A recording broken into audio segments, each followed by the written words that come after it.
Hey everyone, welcome back to Terry Mater Gardens. There's a flower that waits for a late summer to make its entrance, but most of the garden is winding down, and that's the Single Pink Confederate Rose. This isn't a true rose, but a southern heirloom hibiscus, a shrubby perennial that can grow 10 to 15 feet tall in a single season. Its origins traces back to China and Taiwan, where it's been cultivated for generations. From there, it traveled with traders and settlers, finding fertile ground in the southeastern United States, where it earned its nickname, the Confederate Rose.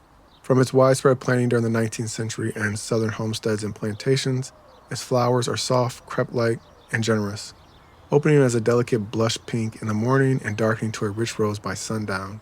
Each bloom lasts just one day, but they come in succession, turning the garden into a watercolor painting that shifts with the sun.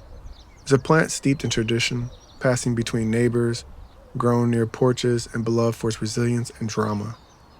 The rosea variety produces single-layered petals, letting its simple, elegant form shine without distraction.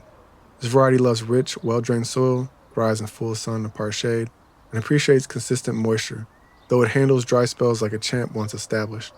In zones 7 through 10, it returns each year from the roots, and in cooler climates, it can be overwintered in a container or grown as a cutback perennial.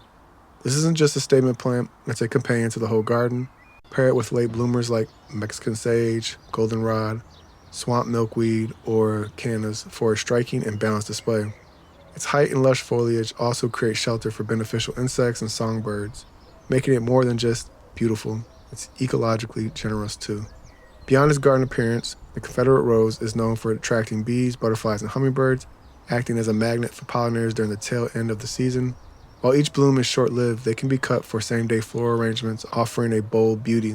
And traditionally, it's been used in Chinese medicine for cooling and anti-inflammatory purposes, though it's more ornamental in today's gardens. The Single Pink Confederate Rose isn't just a plant, it's a conversational piece, a pollinator haven, and a reminder that, even at the end of the season, something stunning can still begin. Let it rise tall, bloom freely, and bring a little bit of southern storytelling into your garden.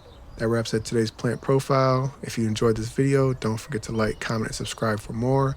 Until next time, happy gardening.